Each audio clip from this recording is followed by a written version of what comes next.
좌우에 계신 분들과 인사하겠습니다. 잘 오셨습니다. 사랑합니다. 축복합니다. 오늘 설교는 우리 여성분들이 별로 좋아하지 않는 얘기로 시작을 하도록 하겠습니다. 무슨 얘기인지 아시겠죠? 군대 얘기입니다. 저는 경기도 광주에 위치한 1100일 야전 공병단이라는 곳에서 군 생활을 했습니다. 그곳에서 여름 2번, 겨울 2번, 26개월 동안 군 생활을 하면서 유격 훈련 2번, 혹한기 훈련 2번을 받았습니다. 군 생활할 때에 유격 훈련과 혹한기 훈련만 없어도 군 생활 편하다고 할 정도로 이 훈련이 참 힘든 훈련인데 2년 2개월 동안 근무를 하면서 각각 2번씩 받았습니다. 그만큼 이 혹한기 훈련, 유격 훈련이 힘든 것이죠. 그런데 저에게 군 생활에서 제일 힘들었던 일이 뭐냐라고 물으면 저는 유격 훈련과 혹한기 훈련이 아니라 다른 것을 이야기합니다. 그때가 언제냐면 바로 부대 내에 있는 교회를 리모델링 공사할 때입니다. 저는 군종병 즉 특기병으로 군대를 입대했기 때문에 교회 내에서 이렇게 근무를 했었습니다. 그런데 어느 날 이 군복 목사님께서 교회가 너무 낡았다, 그러니 우리가 이 교회를 부수고 새로 짓자, 그렇게 말씀을 하시는 거예요. 자, 그런데 이 부대 형편상 이거를 전체를 다 부수고 새로 짓는 것은 어려운 일이었습니다. 그래서 하는 수 없이 교회를 리모델링 하기로 했습니다. 그런데 말이 리모델링이지 지붕도 다 헐어버리고 이 벽만 남겨놓은 채 모든 것을 다 뜯어내고 새로 짓는, 그러니까 새로 건축하는 것과 다름이 없는 그런 공사였습니다. 자, 그런데 이 공사를 할 때 제가 너무너무 힘들었어요. 제가 왜 힘들었느냐, 막 등짐 지고 막 일을 해서 힘들었느냐? 아니에요. 제가 왜 힘들었냐면 라면 끓이는 것 때문에 힘들었습니다. 이 밖에다가 대형 가마솥을 걸어놓고 점심 먹고 난 이후부터 일과가 끝날 때까지 계속해서 하루 종일 저는 라면을 끓였습니다.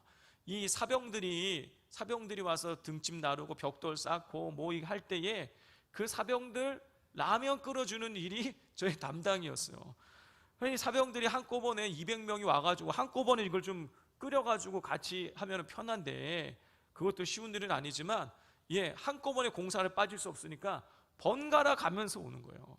그러니까 저는 올 때마다 라면을 계속 물을 끓여놓으면서 계속 끓여서 그걸 주는 것입니다. 한여름 땡볕에 그늘도 없는데 그 불 옆에 앉아가지고 그거를 계속 끓이니까 힘들더라고요. 얼마나 끓였느냐? 3개월 동안 끓였어요. 3개월 동안. 너무너무 힘들더라고요. 그렇지만 제가 참 몸은 힘들고 피곤했지만 그때 제 안에 기쁨이 있었습니다. 와, 나는 다윗도 하지 못한 이 성전 건축을 내가 하는구나 하면서 제 안에 기쁨이 있었어요. 그러면서 동시에 아쉬움이 있었습니다. 이게 물론 성전을 짓기는 짓는 거지만 새 성전을 짓는 게 아니라 엄밀하게 따지면 리모델링을 하는 거니까, 그러면서 제 안에 나중에 하나님, 제가 언젠가 한번 제가 성전을 건축할 수 있게 해달라고 제가 그런 기도를 드렸는데 그 기도한 걸 얼마나 후회하는지 모릅니다. 제가 지금 산돌 비전센터를 이걸 지으면서 얼마나 이게 보이지 않는 일들이 참 많거든요. 그러면서도 이것을 지을 수 있다는 것에 대해서 참 감사하고 있습니다. 성도 여러분, 산돌 비전센터는 단순한 건물이 아닙니다. 이 산돌 비전센터는 믿음의 다음 세대가 예배 드릴 장소를 짓는 것이에요. 그렇다면 이건 말이 비전센터지 실제로는 성전을 짓는 것과 같은 일인 것이죠. 이번 주 이제 내일 모레 어제 이 인우 종합건설 대표이사님 만났는데 원래 지난주에 착공이 들어갔어야 되는데 아직 이 백제 빌딩 지하가 남아있는데 그게 멸실 신고가 안 됐다고, 그거 이제 행정 절차가 남아가지고 이제 그거 신고를 했고 다음 주 화요일이 되면 이 백제 빌딩 지하를 철거해내는 그런 장비들이 들어올 것이라고 말씀해 주셨습니다. 이제 정말 본격적으로 산돌 비전센터가 건축이 이제 시작이 되는 것입니다. 그러므로 오늘은 믿음의 다음 세대에게 성전과도 같은 역할을 하게 될 산돌 비전 센터 건축에 앞서서 이 성전을 건축하는 일이 얼마나 귀한 일인지, 그리고 성전을 건축하는 자들에게 하나님께서 어떤 복을 내리시는지에 관해서 함께 은혜를 나누기를 원합니다. 성도 여러분, 성전을 건축한다라는 것은 정말 대단한 일입니다. 아무나 할 수 없는 일이에요. 이걸 누굴 보면 알 수 있습니까? 다윗을 보면 알 수 있어요. 다윗은 성전을 건축하고자 하는 거룩한 마음을 품었죠. 그런데 하나님께서 다윗에게 성전을 건축하지 못하도록, 다윗이 성전 건축을 못하도록 막으셨어요. 역대상 17장 3절 4절입니다. 그 밤에 하나님의 말씀이 나단에게 임하여 이르시되 가서 내 종 다윗에게 말하기를 여호와의 말씀이 너는 내가 거할 집을 건축하지 말라. 다윗은요, 나는 백향목으로 지은 이런 좋은 집에 있는데 하나님의 언약궤는, 법궤는 휘장 가운데 있으니 이게 말이 되냐, 내가 성전을 건축하겠다, 이런 거룩한 마음을 품었어요. 그런데 하나님의 어찌된 일인지 하나님의 거할 집을, 성전을 건축하지 말라고 다윗에게 말씀을 하시는 것입니다. 왜 하나님께서는 다윗이 성전 건축하는 것을 막으신 것일까요? 그 이유가 역대상 22장 8절에 나옵니다. 여호와의 말씀이 내게 임하여 이르시되 너는 피를 심히 많이 흘렸고 크게 전쟁하였느니라. 내가 내 앞에서 땅에 피를 많이 흘렸은즉 내 이름을 위하여 성전을 건축하지 못하리라. 하나님께서는 다윗이 전쟁을 통해서 많은 피를 흘렸기 때문에 성전을 건축하지 못할 것이다 라고 말씀하셨어요. 자, 이렇게 보면 다윗이 전쟁을 한 이 행위 자체가 굉장히 부정적으로 느껴질 수 있는데 그렇지 않습니다. 다윗은 왕이 되고 난 이후에 다메섹, 에돔, 암몬, 아람, 블레셋 등과 차례대로 전쟁을 수차례 진행을 했어요. 자, 그런데 성경을 보면 다윗이 이 모든 전쟁에서 승리를 거둡니다. 어떻게 다윗이 이 많은 전쟁에서 한 번도 지지 않고 전쟁에서, 모든 전쟁에서 승리할 수 있었던 것일까요? 그건 하나님이 도와주셨기 때문이에요. 사무엘하 8장 6절입니다. 다윗이 다메섹 아람에 수비대를 두매 아람 사람이 다윗의 종이 되어 조공을 바치니라. 다윗이 어디로 가든지 여호와께서 이기게 하시니라 그랬어요. 하나님께서는요, 다윗이 어디로 가든지 이기게 하셨다. 무슨 얘기입니까? 하나님께서 다윗이 전쟁을 할 때마다 승리하도록 하나님께서 그렇게 만들어 주셨다라는 거예요. 자, 그렇다면 이 다윗이 치른 이 전쟁은 여호와께서 이기게 하셨기 때문에 이 전쟁은 여호와 하나님의 뜻에 합당한 전쟁인 거예요. 그렇다면 다윗이 전쟁에서 피를 많이 흘린 것은요, 이건 부정한 일이 될 수가 없는 것입니다. 따라서 다윗이 피를 많이 흘렸기 때문에 성전을 건축하지 못한다는 역대상 22장 8절은 부정적으로 해석되어서는 안 돼요. 이거는 전체 문맥에서 새롭게 해석이 되어야 되는 것입니다. 역대상 22장 8절부터 10절을 읽는데요, 우리 성도님들께서 9절 말씀을 읽어주시면 되겠습니다. 제가 8절을 읽겠습니다. 여호와의 말씀이 내게 임하여 이르시되 너는 피를 심히 많이 흘렸고 크게 전쟁하였느니라. 내가 내 앞에서 땅에 피를 많이 흘렸은즉 내 이름을 위하여 성전을 건축하지 못하리라.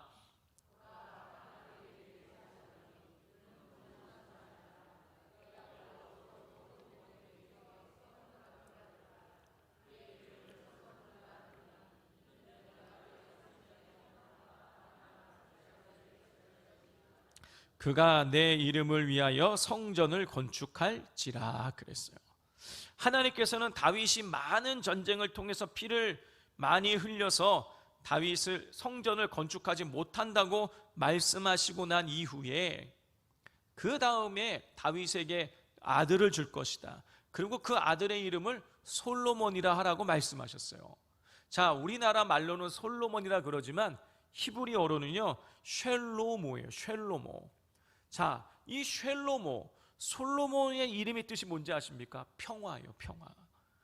자, 그래서 하나님께서는요, 이 솔로몬이라는 이름의 뜻처럼 솔로몬 시대에 이스라엘 백성들에게 평화를 주시겠다고 약속해 주셨어요.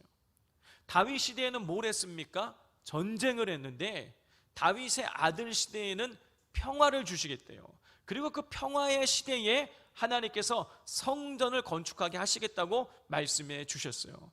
이건 뭘 의미하는 거냐면 다윗에게는 전쟁을 해서 나라를 부강하게 만드는 그런 사명이 주어졌다는 뜻이고, 솔로몬 시대에는 평화 가운데에 성전을 건축하는 사명이 주어졌다는 뜻인 것입니다. 보다 구체적으로 말씀을 드리자면 다윗은 전쟁을 통해서 얻은 그 부를 가지고 성전 건축을 준비하는 사명이 주어진 것이고, 솔로몬 시대에는 다윗 시대에 그 축적된 그 부를 가지고 성전을 건축할 사명이 주어졌다는 뜻인 거예요. 자, 여기에서 우리가 알 수 있는 것은 무엇입니까? 성전 건축은 아무나 할 수 있는 것이 아니라, 아무리 많은 물질이 있고 힘이 있다고 해서 할 수 있는 것이 아니라 하나님의 사명을 부여받았을 때에만이 성전 건축을 할 수 있다라는 것입니다. 자, 이렇게 보았을 때에 우리 산돌교회는 하나님께로부터 정말 특별한 귀한 복과 사명을 받은 교회임이 틀림이 없습니다. 왜냐하면 우리 산돌교회는 40년이 채 미치지 못하는 이 역사를 통해서 무려 성전을 3번씩이나 건축하게 되었기 때문인 것이죠. 자, 일대 우리 교회를 개척하신 일대 서현신 목사님 때에 서현신 목사님과 성도님들께서 성전을 건축하셨습니다. 저쪽에 문수 택지 지역에 가면 있는데요, 사진을 한번 보여주시기를 바랍니다. 자, 이 사진은 1988년 4월 17일 심령 부흥회 때에 특송하는 모습이에요. 두 번째 사진 보여주십시오. 자, 이 사진은 1990년 12월 30일 서현심 목사님을 공로 목사로 추대하고 성역 45주년 감사 예배를 드리는 것입니다. 실제로는 은퇴 예배가 되는 것이죠. 이게 교회 제일 뒤에서 찍은 사진인데 교회 굉장히 거리가 가깝죠. 첫 번째 성전은 아주 작게 그렇지만 알차게 잘 지어졌습니다. 그리고 나서 이제 2대 신민철 목사님 때에 목사님과 성도님들께서 온 힘을 다하여서 두 번째 성전을 건축하게 되십니다. 자, 이게 지금 우리가 사용하고 있는 이 성전의 골조가 올라가고 있는 모습이에요. 1994년도에 찍은 사진입니다. 저 뒤에 보이는 아파트는 지금 현대건설 아파트예요. 두 번째 사진 보여주십시오. 이거는 골조가 이제 많이 올라간 상황이고, 세 번째 사진, 이거는 현대건설 아파트 옥상에 올라가셔서 신민철 목사님이 찍은 사진이라고 알려주셨어요. 그래서 지금 저 교회가 우리가 지금 사용하고 있는 이 교회입니다. 자, 이렇게 우리 산돌교회는 1대 서현신 목사님 때에 그리고 2대 신민철 목사님 때에 이미 우리 성도님들의 온 기도와 헌신으로 아름다운 성전을 2번씩이나 건축을 하게 되었습니다. 그리고 이제 여러 우리 성도님들과 제가 함께 믿음의 다음 세대들에게 성전 역할을 하게 될 산돌 비전 센터를 건축하게 되었어요. 한번 보여주십시오. 때깔이 다르네요. 아주 예뻐요. 저 아름다운 이제 산돌 비전 센터를 건축하게 될 것입니다. 성도 여러분, 산돌교회가 그 위대한 다윗 왕도 할 수 없었던 성전 건축을 3번씩이나 하게 된 것이죠. 이것은요, 하나님의 특별한 은혜이고 하나님께서 우리 성도님들께 또 우리 산돌교회에 하나님께서 특별한 복을 내리신 것이라고 저는 확신합니다. 그렇다면 우리에게 이 산돌 비전 센터라는 지금 믿음의 다음 세대들에 있어서의 이 성전 역할을 하게 될 비전 센터를 건축하게 되는데, 이 사명을 우리는 어떻게 감당해야 될까요? 이에 대한 답을 우리가 성경에서 한번 찾아보도록 하겠습니다. 출애굽기 35장 21절 말씀입니다.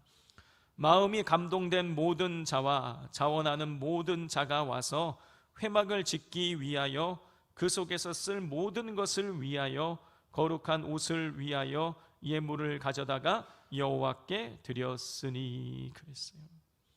방금 읽은 이 출애굽기의 말씀은 성막을 출애굽한 이스라엘 백성들에게 하나님께서 성막 건축을 준비할 때에 주신 말씀이었어요. 그런데 성막 건축을 준비하면서 하나님께서 뭐라고 말씀하시냐면 마음이 감동된 모든 자와 자원하는 모든 자가 성막을 짓기 위해 필요한 예물을 여호와께 드리라고 그렇게 말씀을 하고 계십니다. 성도 여러분, 저는 이 장면에서 조금 의문이 들었어요. 어떤 의문이냐면 그것은 왜 지금 하나님께서 이 광야 한복판에 있는 이스라엘 백성들에게 왜 성막 건축을 위한 예물을 드리라고 그렇게 말씀하고 계시냐라는 거예요. 성도 여러분, 무슨 얘기냐면 이스라엘 백성들 400년간 노예 생활했습니다. 가진 게 별로 없는 거예요. 물론 애굽에서 나올 때에 하나님께서 애굽 사람들에게 은금 패물을 가지고 나오게 하긴 하셨지만, 여러분, 이스라엘 백성들이 지금 광야에서, 이 황량한 광야에서 성막을 위해서 예물을 드릴 만한, 성막에 필요한 각양각색의 그 재료들을 준비해서 드릴 만한, 그럴 만한 여유가 없는 거예요. 그런데 하나님께서 이스라엘 백성들에게 자원하는 마음으로, 마음이 감동된 자와 자원하는 모든 자는 회막을 짓기 위해 필요한 예물을 드리라고 하나님께서 명령하고 계세요. 성도 여러분, 하나님께서는요, 아무것도 없는 무에서 유를 창조하신 분이십니다. 말씀으로 이 세상을 창조하신 분이세요. 그러므로 하나님께서 원하시면 얼마든지 뚝딱해서 성막을 만들어내실 수 있는 분이십니다. 온 세상을 창조하신 하나님께서 그 성막 하나 못 만들어내시겠습니까? 그런데 하나님께서 그 성막을 만드는 데 있어서 굳이 이스라엘 백성들에게, 그 광야에서 힘들게 생활하고 있는 이스라엘 백성들에게 예물을 바치라고 자원하는 사람들은, 마음이 감동된 사람들은 성막을 만드는데 예물을 드리라고 하나님께서 말씀하고 계시는 거예요. 도대체 왜 그러는 것일까요? 여러분, 그 이유는 물질이 있는 곳에 마음이 있기 때문인 것이에요. 막달라 마리아를 한번 보십시오. 막달라 마리아는요, 가난한 사람이었어요. 그런데 예수님께 마음이 있으니까 어떻게 합니까? 그 값비싼 향유를 예수님 발에 부어요. 아무 대가 바라지 않고. 그런데 가룟 유다는 어떻습니까? 물질의 마음이 있으니까, 자기 자신에게 마음이 있으니까 어떻게 합니까? 은 30 받고 예수님 팔아 넘기는 거예요. 물질이 있는 곳에 우리 마음이 있는 것입니다. 그렇다면 하나님께서 이스라엘 백성들에게 성막을 짓는 데 필요한 예물을 드리라고 한 것은 하나님께서 정말 성막을 짓는 데 필요한 물질이 없어서가 아닌 것이에요. 이스라엘 백성의 마음이 성막을 짓는 데 동참하기를, 마음으로 동참하기를 원하셨기 때문에 그런 것을 요구하셨던 것입니다. 이렇게 하나님께서 하나님의 일을 하는데, 성막을 만드는데 하나님의 백성들이 마음으로 헌신하고 동참하기를 원하신다라는 것을 다윗이 성전 건축하는 과정을 통해서도 확인할 수가 있습니다. 성도님들께서 잘 아시는 것처럼 다윗은 하나님께서 성전 건축을 하지 못하도록 막자 어떻게 합니까? 자기 아들 솔로몬 때에 성전을 건축할 수 있는 각양각색의 재료들을 다 준비해 놓습니다. 성경을 읽어보면 다윗은 수년에 걸쳐서 은과 금과 녹과 철과 나무와 보석과 돌 등 성전 건축에 필요한 모든 재료들을 다윗이 다 준비해요. 여러분, 다른 사람도 아니고 왕이 성전 건축에 필요한 재료들을 준비했으니까 그 왕이 준비한 것만으로도요, 성전 건축을 충분히 할 수 있는 거예요. 그런데 하나님께서는요, 다윗을 통해서 백성들에게 이런 요청을 하게 하십니다. 역대상 29장 5절이에요. 금, 은 그릇을 만들며 장인의 손으로 하는 모든 일에 쓰게 하였노니 오늘 누가 즐거이 손에 채워 여호와께 드리겠느냐 하는지라. 이 5절 말씀이 언뜻 이해가 되지 않을 수 있는데요, 문맥이 어떤 문맥이냐면 다윗이 이스라엘 백성들에게 말하는 거예요. 내가 성전 건축을 위한 모든 재료들을 내가 다 준비했다. 은도 준비하고 금도 준비하고 놋도 준비하고 철도 준비하고 돌도 준비하고 보석도 준비하고 나무도 준비했다. 내가 다 준비했다. 그런데 너희들 중에서, 이스라엘 백성들이요, 너희들 중에서 누가 즐거이 손에 채워 여호와께 드리겠느냐. 무슨 말이냐면, 누가 자원하는 마음으로 성전 건축에 필요한 재물을 바칠 사람은 없습니까? 라고 이렇게 묻고 있는 거예요. 다윗이 준비한 것만으로도 성전 건축을 충분히 할 수 있는데 백성들에게 동참할 것을 요청하고 있는 거예요. 그러자 이스라엘 백성들이 자원하는 마음으로 성전 건축을 위한 예물을 드렸습니다. 역대상 29장 8절 9절입니다. 보석을 가진 모든 사람은 게르손 사람 여이엘의 손에 맡겨 여호와의 성전 곳간에 드렸더라. 백성들은 자원하여 드렸으므로 기뻐하였으니 곧 그들이 성심으로 여호와께 자원하여 드렸으므로 다윗 왕도 심히 기뻐하니라 그랬어요. 다윗의 요청을 받은, 성전 건축에 동참하기를 요청을 받은 이스라엘 백성들은 자원하여 예물을 드리며 성전 건축에 동참했습니다. 성도 여러분, 말씀으로 온 세상을 창조하신 전능하신 하나님께서 성막과 성전을 짓는데 하나님 피조물인 인간이 자원하는 마음으로 드린 예물을 받으셨다라는 것은 성막과 성전이 물질이 아니라 하나님에 대한 헌신하는 마음을 통해서 세워진다라는 것을 보여주고 있는 것입니다. 그렇다면 우리도 믿음의 다음 세대에게 성전 역할을 할 산더 비전센터를 세우는 사명을 하나님께 마음을 드리는 헌신을 통해서 감당해 나가야 하겠습니다. 하나님께서는 우리가 마음을 다하여서 헌신함으로 성전 건축에 동참할 때에 놀라운 복을 내리셨어요. 이것을 다윗과 이스라엘 백성들에게 말씀하신 것을 보면 알 수가 있습니다. 성전 건축을 열심히 준비한 다윗에게 하나님께서 이런 복을 약속해 주셨어요.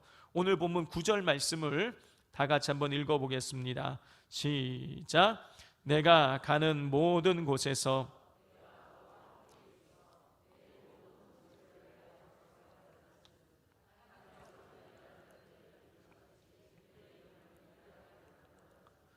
하나님께서는 다윗의 이름을 위대하게 만들어 주시겠다고 하셨습니다.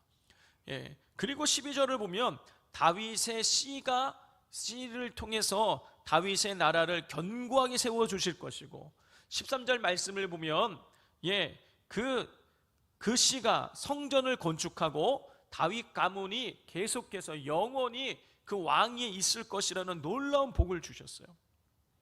그리고 자원하는 마음으로 성전 건축에 동참했던 이스라엘 백성들에게는 이런 복을 약속해 주셨습니다. 우리 10절과 11절 말씀을 함께 읽겠습니다. 내가 또 내 백성 이스라엘을 위하여 한 곳을 정하여 그를 심고 그를 거주하게 하고 다시 옮기지 못하게 하며 악한 종류로 전과 같이 그들을 해하지 못하게 하여 전에 내가 사사에게 명령하여 내 백성 이스라엘을 다스리던 때와 같이 아니하게 하고 너를 모든 원수에게서 벗어나 편히 쉬게 하리라. 여호와가 또 내게 이르노니 여호와가 너를 위하여 집을 짓고 그랬어요.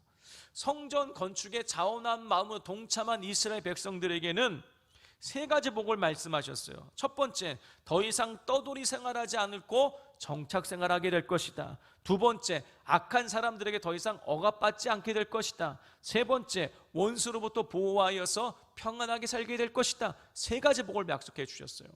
그런데 하나님께서 말씀하신 이 세 가지의 복은 우리에게 그렇게 큰 복처럼 느껴지지 않아요. 아니, 떠돌이 생활하지 않고 정착 생활하고, 그리고 원수에게 쫓겨다니지 않고 평안하게 살고, 그리고 악한 사람들에게 억압받지 않는 것, 이게 우리한테는 그렇게 큰 복처럼 느껴지지 않습니다. 그러나 애굽 땅에서 400년간 노예 생활하고 40년간 광야에서 떠돌이 생활하고 그 뒤에도 가나안 땅에 정착하기는 했지만은 블레셋과 암몬과 모압과 아람 등 여러 나라들로부터 계속해서 침략을 당했던 이스라엘 백성들에게는요, 떠돌이 생활하지 않게 되는 것, 원수의 손에서 보호해서 평안하게 살게 되어지는 것, 그리고 악한 사람들에게 억압받지 않는 이것들이요, 얼마나 큰 복인지 몰라요. 하나님 말씀하신 이 복은 이스라엘 백성들에게 있어서 최고의 복인 것입니다. 우리 하나님께서는요, 하나님의 성전에 마음으로 헌신했던 이스라엘 백성들에게 최고의 복을 주신 거예요. 자, 그런데 여러분, 중요한 것은 뭐냐면 다윗에게 이 왕위를 영원하게 견고하게 하시고 그의 이름을 위대하게 만들어 주시겠다는 복을 주시고 이스라엘 백성들에게 그 세 가지의 복을 주셨는 이 시점이 언제냐는 거예요. 여러분, 성전을 완성했을 때가 아니라는 거예요. 성전을 짓기 위해서 마음으로 헌신했을 때, 짓고자 하는 그런 마음을 품었을 때, 그때 하나님께서 이런 복을 주셨다라는 것이죠. 성전을 위한 그 마음을 품었을 때 이런 놀라운 복을 주셨다는 것은 무슨 뜻입니까? 성전 건축을 그만큼 하나님께서 귀중하게 여기고 계시다는 증거인 것이죠. 그러므로 우리 산돌교회 성도님들께서 믿음의 다음 세대에게 성전 역할을 하게 될 산돌 비전센터 건축에 자원하는 마음으로 동참해 주시고 헌신해 주시기를 바랍니다. 가장 큰 헌신은 무엇이냐? 기도입니다. 성도 여러분, 기도로 헌신해 주십시오. 산돌 비전센터는 기도로 세워져야 되는 것입니다. 오늘 주보 오면에 보면은요, 산돌 비전센터를 위해서 기도할 12가지의 기도의 제목을 제가 거기 적어 드렸습니다. 매일매일 이 12가지 기도의 제목을 가지고 기도해 주십시오. 식사 시간에 최소한 30초라도 우리 산돌 비전센터 건축을 위해서 우리 성도님들께서 기도해 주십시오. 기도만큼 귀중한 헌신이 없습니다. 기도로 우리 산돌 비전센터 건축에 동참해 주시기를 간곡하게 부탁을 드립니다. 그리고 여건이 허락된다라면 물질로도 우리 성도님들께서 헌신해 주시기를 바랍니다. 자, 이렇게 온 교회 성도들이 기도와 물질로 산돌 비전센터를 위해서 마음으로 동참하고 헌신할 때 이스라엘 백성들의 헌신으로 성막이 완성되었을 때에처럼 산돌 비전센터에 하나님의 영광이 가득하게 될 줄 믿습니다. 또 우리 성도님께서 마음으로 동참하실 때에 다윗과 이스라엘 백성들이 건축에 동참했을 때 하나님께서 내려 주셨던 것처럼 우리가 하나님의 성전을 건축에 동참할 때 우리의 자녀들의 이름을 위대하게 만들어 주시고 세상 모든 민족에 뛰어나게 만들어 주시고 우리에게 더 이상 억압받지 않고 하나님께서 평안의 복을 내려 주실 줄 믿습니다.